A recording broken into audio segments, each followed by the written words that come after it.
अच्छा भैया, हम गायक ब्रिजेश राणा माडरम एवं अम्बेडकर नगर की धरती से एक विदेशिया गीत गुड्डू ढोलक धुन ऑफिशियल से जा रहल बा। बड़े भैया सुनील जी के देख रेख में हमरा के उम्मीद बा कि आप लोग ये गीत के अपना प्यार दुलार दे। कौनो लड़की अपने ससुरा से नैहर लौट के आइल बा भैया, तो ओकर सखी ओकरे सैया के बारे में पूछत बा, तो बतावत बा का बतावत बा मन जोग मिलल सखी मोर रे सैया, मन जोग मिलल सखी मोर रे सैया, मन जोग मिलल सखी मोर रे सैया। हाँ मोर रे सैया की मोर रे सैया, मन जोग मिलल सखी मोर रे सैया, मन जोग मिलल सखी मोर रे सैया, मन जोग मिलल सखी मोर रे सैया। आठो पहरिया कर सेवादारी हो, कर सेवकारी हो, कर सेवकारी हो, कर सेवकारी हो, कर सेवकारी हो। दिल में बिठा के रखे काहे दिल जानी हो, काहे दिल जाने हो, काहे दिल जाने हो, काहे दिल जाने हो, काहे दिल जाने हो।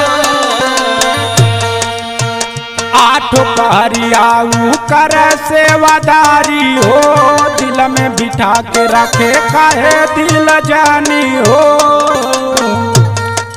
रोज रोज हमके खियावे रसमलैया, रोज रोज हमके खियावे रसमलैया, कि मन जोग मिलल सखी मोर रे सैया, मना जोग मिलल सखी मोर रे सैया, मना जोग मिलल सखी मोर रे सैया।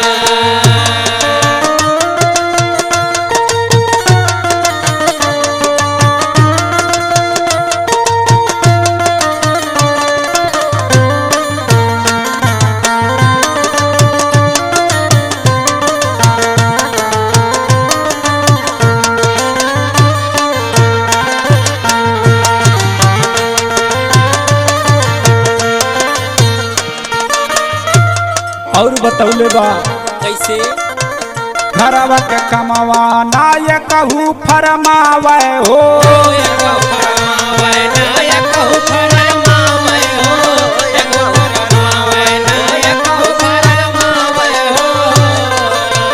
सासु नदिया केहू के तनो चढ़ावे हो,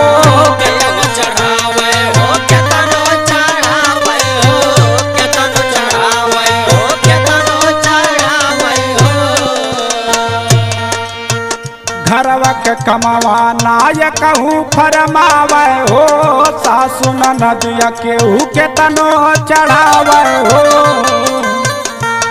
जेठानी जब बोले तो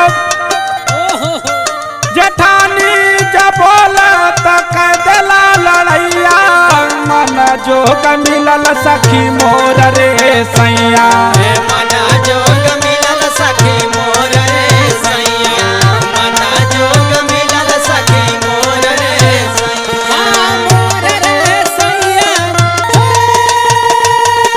मोर रे सैया हो, मोर रे सैया, मना जोग मिलल सखी मोर रे सैया, मना जोग मिलल सखी मोर रे सैया। जहिया से हम चाली आईली नैहरवा हो, आइली नहीं हरवा चले आइली नहीं हरवा हो, आइली नहीं हरवा चले आइली नहीं हरवा हो। कहल ब्रजेश नीक नाही लागे घरवा हो, नहीं लगे घरवा हो, नहीं लगे घरवा हो, नहीं लगे घरवा हो, नहीं लगे घरवा हो। जहिया से हम चाली आईली नाई हरवा हो, कहल ब्रजेशनी के नाही लागे घरवा हो। तू ही तबाड़ू काहे चादया तरैया, कि मन जोग मिलल सखी मोर रे सैया।